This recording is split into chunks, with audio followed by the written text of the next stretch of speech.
Very good morning, students. Let's read word to word reading of the chapter Lost Spring. This chapter is written by Nies Zung. Now, this chapter has two parts.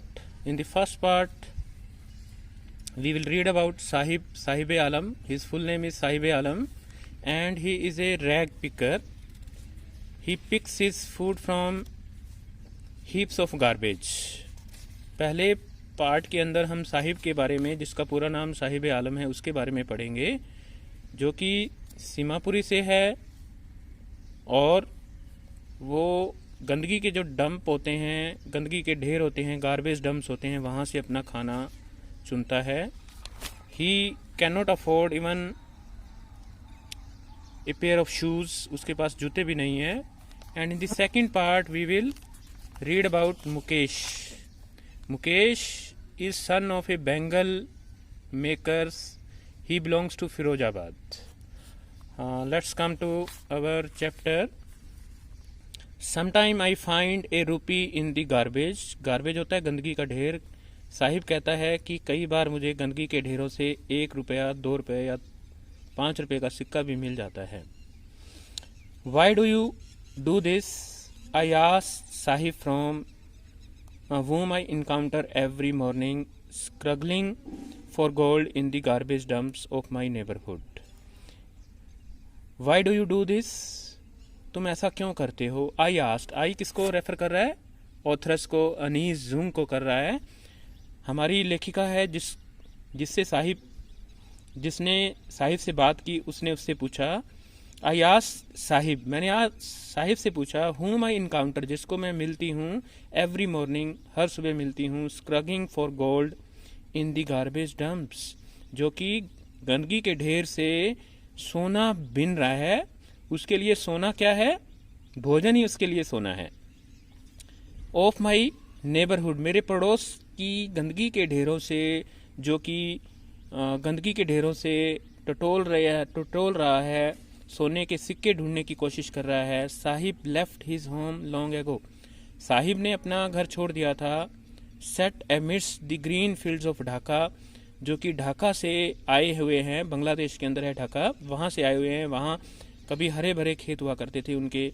His home is not even a distant memory, और उसका घर, उसको अपने घर की भी याद है, ये भी उसको भूला नहीं अपना घर.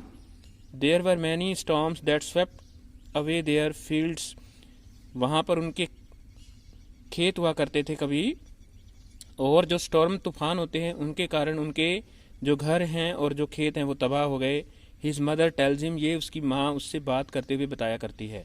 दैट्स वाई दे लेफ्ट, इसीलिए उन्होंने ढाका है वो छोड़ दिया. Looking for gold in big city where he lives now, और वो बड़ी सिटीज़ के अंदर, सीमापुरी में आ गया है, दिल्ली के पास है ये, तो वहाँ पर गंदगी के ढेरों से अपना खाना है वो चुनता है, और उसके लिए उसका खाना है वो सोना है, सोना ही उसका खाना है. I have nothing else to do, he mutters looking away, उसने अपनी नज़र मेरे से दूर कर ली, नज़र नहीं मिलाई, और उसने कहा कि मेरे पास करने को कुछ नहीं है. ये बात साहिब ने आगे ऑथरस को कही. गो टू स्कूल, आई से गुली भली, मैंने उससे मजाक करते हुए बोला कि तुम्हें स्कूल जाना चाहिए. Realising immediately how hollow the advice must sound, हालांकि ये मेरी जो एडवाइस थी, ये सलाह थी, ये बड़ी हॉलो थी, खोखली थी उसके लिए. फिर भी मैंने उसको कहा कि तुम स्कूल क्यों नहीं जाते. There is no school in my neighbourhood, मेरे पड़ोस के अंदर मेरे लिए कोई स्कूल नहीं है. When they build one I will go, और जब कोई स्कूल बन जाएगा तो मैं स्कूल में भी जाऊंगा. ये बात साहिब ने कही, ऑथरस से कही. If I start A school will you come, मैंने उससे कहा कि अगर मैं कोई स्कूल शुरू कर दूं तो क्या तुम वहां आओगे. आई आस्क्ड, मैंने पूछा. हाफ जोकिंगली, मैंने उससे मजाक करते हुए पूछा. Yes he says smiling broadly, उसने हंसते हुए कहा कि हाँ मैं आऊँगा. A few days later I saw him running up to me, कई दिनों के बाद मैंने उसको अपनी तरफ दौड़ते हुए देखा, दौड़ते हुए वो मुझे मिला. इज़ योर स्कूल रेडी, उसने मुझसे पूछा कि क्या तुम्हारा स्कूल तैयार है. It takes longer to build a school, मैंने कहा कि स्कूल बनाने के लिए काफ़ी वक्त चाहिए होता है, अभी स्कूल बना नहीं है.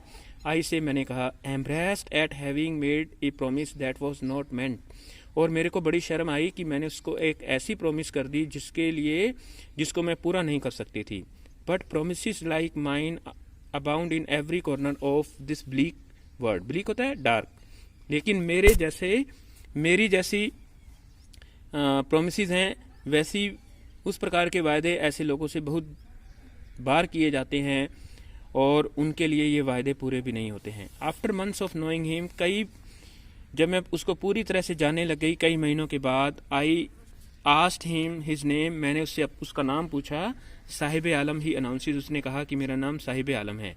He does not know what it mean, उसको अपने नाम का मतलब भी नहीं पता कि साहिब आलम का मतलब क्या होता है।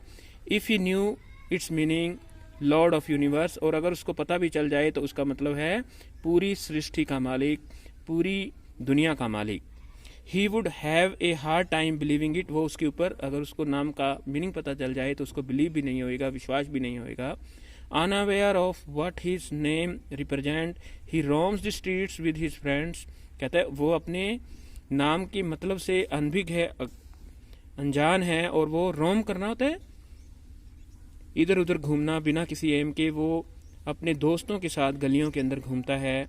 An army of bear foot boys, और उसकी सेना है, उसके साथ घूमने वाले जो बच्चे हैं वो नंगे पैर, बेयर फुट होता है नंगे पैर बच्चे घूमते हैं। Who appear like the morning birds and disappear at noon, जो कि सुबह पक्षियों की तरह से मॉर्निंग के अंदर है वो आते हैं और दोपहर के समय गायब हो जाते हैं। Over the months I have come to recognise each of them, और कई महीनों से मैं उनको देख रही हूँ, इसलिए मैं उनको अच्छी तरह से पहचान भी सकती हूँ। Why are not you wearing chappals, I asked one, मैंने उनमें से एक बच्चे से पूछा कि तुम चप्पल क्यों नहीं पहने हुए हो। My mother didn't bring them down from the self, मेरी माँ ऊपर सेल्फ के ऊपर हमारे चप्पल पड़ी हुई हैं, उनको मुझे देती नहीं है उतार करके। ही आंसर्ड सिंपली, उसने सिंपल सा जवाब दिया। Even if he did he will throw them off at another's who is wearing shoes that don't match. Match करना होता है एक जैसे जूते पहनना। कहता है उनमें से एक बच्चे ने जवाब दिया कि अगर इसकी माँ इसको चप्पल दे भी दे तो ये चप्पल पहनते नहीं है। और ये एक ऐसे बच्चे ने आगे से कहा जिसने शूज पहने हुए थे लेकिन वो दोनों मैच नहीं कर रहे थे। तो यानी कि एक पैर में चप्पल पहनी होगी और दूसरे में जूता पहना होगा या सैंडल पहना होगा, तो बड़ा गरीबी को दिखाता है ये चीज़। When I comment on it he stifles his feet and says nothing, और जैसे मैंने आगे से कोई कमेंट किया तो उसने अपने पैर है वो जमीन पर मारते हुए बोला, क्योंकि ये बच्चे हैं they are not in the habit of wearing shoes, ये बच्चे शूज पहनने की हैबिट आदत ही नहीं है इनको। इन्होंने शूज पहने हो या ना पहने हो, क्योंकि इनके जो पैर हैं वो पत्थर के हो चुके हैं जो गर्मी सर्दी को महसूस नहीं करते शायद। I want shoes says A third boy, एक थर्ड बॉय ने कहा कि मुझे शूज चाहिए। Who has never owned A pair of all his life, और उसको पूरे जीवन में इस प्रकार के जूते हैं वो मिले ही नहीं हैं। Travelling across the country I have seen children walking barefoot, और इस प्रकार भारत की यात्रा करते हुए मैंने बच्चों को देखा है कि वो कैसे नंगे पैर है वो घूमते हैं।